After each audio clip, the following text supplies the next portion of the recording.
رزق کی تنگی کے حوالے سے کچھ اعمال ایسے ہیں، بلکہ 9 اعمال ایسے ہیں جو آیت اللہ سیستانی نے خود بتائے رزق کی تنگی کے حوالے سے. تو وہ ہم آپ کی خدمت میں ابھی پیش کر دیتے ہیں کہ وہ اعمال رزق کون سے ہیں. تو پہلا عمل تو آیت اللہ سیستانی نے اپنے استفتاح میں یہ بتایا کہ فجر کے بعد سورج نکلنے تک تعقیبات میں مشغول رہنا خود رزق میں بے پناہ اضافہ کرتا. فجر کے بعد سے لے کر اور سورج نکلنے تک تعقیبات میں مشغول رہنا. ہمارے ہاں تو عام طور پر ہوتا ہی ہے جس طرح کا لائف سٹائل ہے کہ بمشکل اٹھتے ہیں کیونکہ رات کو دیر سے سویا جاتا ہے، بمشکل اٹھا جاتا ہے، اس کے بعد فوراً ہی بغیر کسی تعقیبات کے پڑے ایک دم سے بستر پہ گر کے سویا جاتا ہے. تو اس میں دیکھیں کتنا بڑا ایک موقع ہم ہاتھ سے گوا دیتے ہیں رزق کے حوالے سے. فجر کے بعد سے لے کر اور سورج نکلنے تک تعقیبات میں مشغول رہنا.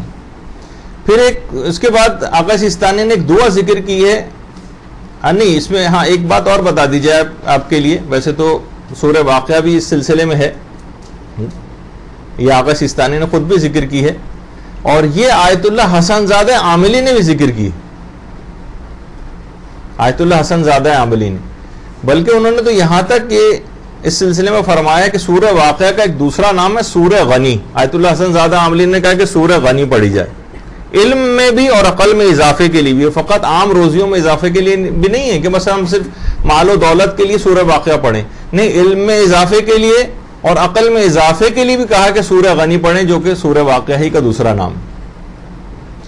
اور وہ فرماتے ہیں کہ اس کو پڑھنے سے کسی بھی اور چیز میں تونگری آنے سے پہلے خود علم کے اندر تونگری آ جاتی ہے. یعنی ابھی چاہے مال و دولت کی فی الحال ہو سکتا ہے کچھ عرصے بعد آئے، لیکن فوری طور پر ہی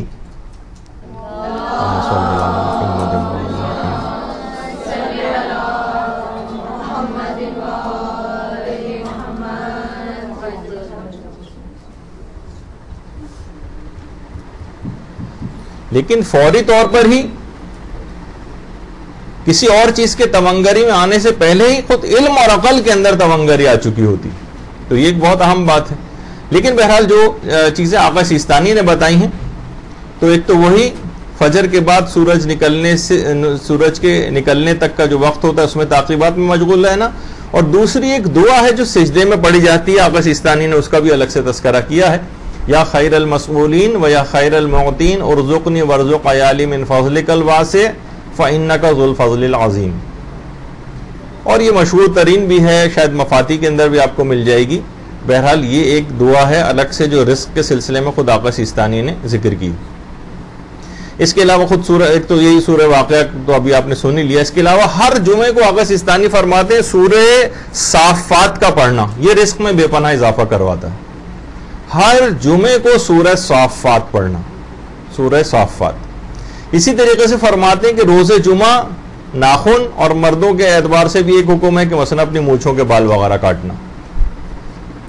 اس سے بھی خود یعنی روز جمعہ ناخن کاٹنے سے بھی رزق میں اضافہ ہوتا ہے. اور آقا سیستانی ایک اور چیز فرماتے ہیں کہ ہر نماز شب جو آپ پڑھ رہی ہیں اس کے جب سجدے میں آپ جائیں، نماز شب کے سجدے میں، کہ جو بھی کئی سجدوں میں بھی اس کو پڑھا جا سکتا ہے، اس دعا کو پڑھنا کہ جو آپ کے سامنے ہے، یا خیر و مدعوبن سے لے کر اور انکا علی کل شیء قدیر تک. جی ہاں، اس میں کوئی اور بھی لے کے اس طرح سے کھڑا ہو جائے، یعنی آپ کو پڑھواتا رہے، آپ کسی سے کہہ دیں کہ بھائی آپ مجھے پڑھوا دیں، تو آپ سجدے میں پڑھتی رہیں اس کو. اچھا، پھر اس کے بعد ہے خود آقا سیستانی نے بات فرمائی کہ اپنے اہل و عیال کے ساتھ خوش خلقی کے ساتھ پیش آنا. کیونکہ انہوں نے فرمایا کہ ہوتا یہ ہے، کیونکہ روایت میں یہ چیز آئی ہے کہ اہل و عیال کے ساتھ بدخلقی کے ساتھ پیش آنا اس سے رزق گھٹتا ہے. تو اس کا اگر الٹا کر لیا جائے تو اہل و عیال کے ساتھ خوش خلقی سے رزق میں اضافہ ہوتا ہے. اور پھر فرماتے ہیں کہ وہ نماز جو طلب رزق کے لیے پڑھی جاتی ہے اور مفاتی کے حاشیے میں اس کا تذکرہ ہے، وہ بھی بہت مفید ہے. مفاتی الجنان میں طلب رزق کے سلسلے کی جو دعائیں ہیں، جو نمازیں، اس کے اندر آپ دیکھیے مفاتی کے حاشیے میں طلب رزق کے سلسلے کی نماز، وہ آپ خود جا کے ڈھونڈ لیجئے گا، یہ آقا سیستانی نے اس کو ذکر کیا ہے.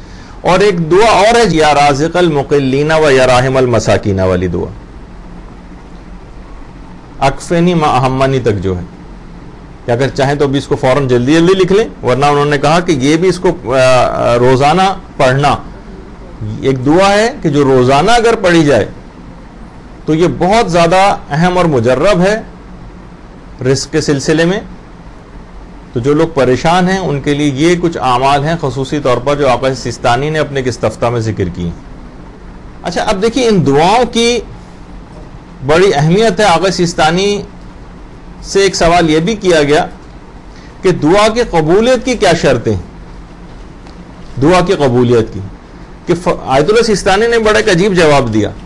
فرماتے ہیں کہ وہ قبولیت جس کا خدا نے وعدہ کیا ہے اس کے لیے کسی شرط کی کوئی ضرورت نہیں. وہ شرط، وہ قبولیت جس کا خدا نے وعدہ کیا ہے اس کے لیے کسی شرط کی کوئی ضرورت نہیں. خدا ہر پکارنے والے کی دعا کو قبول کرتا ہے اور اہل معرفت کے لیے یہی کافی. اور یہ فرماتے ہیں کہ انسان اپنے استفتاح میں ذکر کیا، اگر انسان دعا کرنے کی لذت کو درک کر لے تو اس کو اس بات کے بعد دعا کے قبول ہونے کی کوئی پرواہ نہیں رہے گی کہ میری دعا قبول بھی ہو رہی ہے قبول نہیں ہو رہی. یعنی فرماتے ہیں کہ انسان دعا کی لذت کو درک کر لے تو اس کے بعد اسے کسی حاجت کے قبول ہونے کی کوئی پرواہ باقی نہیں رہے گی کہ میری حاجت پوری ہو رہی ہے یا نہیں پوری ہو رہی. تو بہرحال یہ ایک بڑی اہم بات ہے. تو دعاؤں کے سلسلے میں بھی یہ ایک تو عمر اور عقل کے اعتبار سے بھی باتیں آ گئیں اور رزق کے اعتبار سے بھی آیت اللہ سیستانی نے جو عمل اور دعائیں بتائی ہیں ان کا بھی تذکرہ ہو گیا.